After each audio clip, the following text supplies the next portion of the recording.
बिस्मिल्लाहिर्रहमानिर्रहीम। अस्सलाम वालेकुम दोस्तों, उम्मीद करती हूँ कि आप सब खैरियत से होंगे। वेलकम है आपका मेरे YouTube channel cooking with Rubina में, जिसमें आज की रेसिपी हमारी अचार गोश्त है, जो कि बहुत ही सिंपल तरीके से तैयार की गई है। वीडियो स्टार्ट करने से पहले गुजारिश है कि प्लीज़ मेरे चैनल को सब्सक्राइब कर दें, और अगर आपको मेरी वीडियो पसंद आई हो तो उसे लाइक ज़रूर कीजिएगा।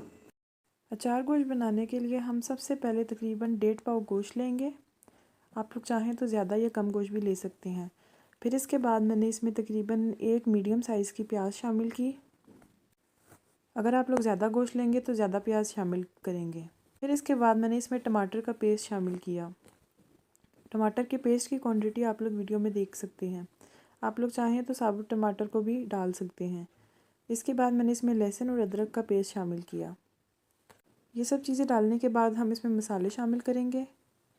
मैंने यहाँ पर पिसी हुई लाल मिर्च इस्तेमाल की है, तकरीबन 1 चम्मच। इसके अलावा मैंने इसमें हल्दी शामिल की है, तकरीबन 2 से 3 पिंचेस। इसके बाद मैंने इसमें नमक शामिल किया। मैंने यहाँ पर तकरीबन 1 चम्मच नमक शामिल किया है। इसके बाद मैंने इसमें सूखा धनिया शामिल किया है, तकरीबन 1 से 1.5 चम्मच।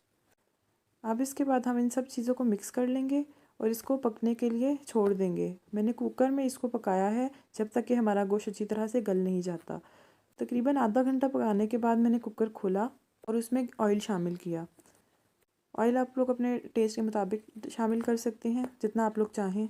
और फिर हम लोग इनको और मज़ीद पकाने के लिए थोड़ी देर के लिए छोड़ देंगे, जब तक कि हमारा मसाला भुन नहीं जाता। उसके बाद मैंने यहाँ पर अचार गोश्त वाला मसाला, जो कि बाहर से मिलता है पैकेट में, वो शामिल किया। मैंने यहाँ पर 3 चम्मच शामिल किए। अभी मुझे मसाला कम लग रहा था तो मैंने इसमें मज़ीद 1 चम्मच शामिल कर दिया। तकरीबन टोटल 4 चम्मच अचार गोश्त का मसाला जो बाहर से मिलता है वो इस्तेमाल किया है। अब हम इन सब चीज़ों को अच्छी तरह मिक्स कर लेंगे और इसको और मज़ीद भून लेंगे।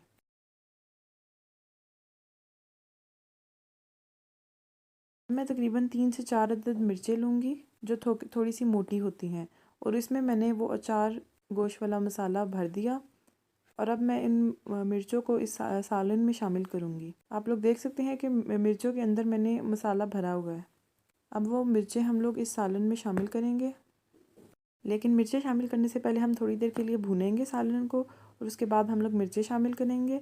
और मिर्चें शामिल करने के बाद हम उसको थोड़ी देर और मज़ीद भून लेंगे। और यहाँ पर हमारा सालन थोड़ी देर पकाने के बाद तैयार हो जाएगा, और ये अचार गोश्त तैयार है हमारा।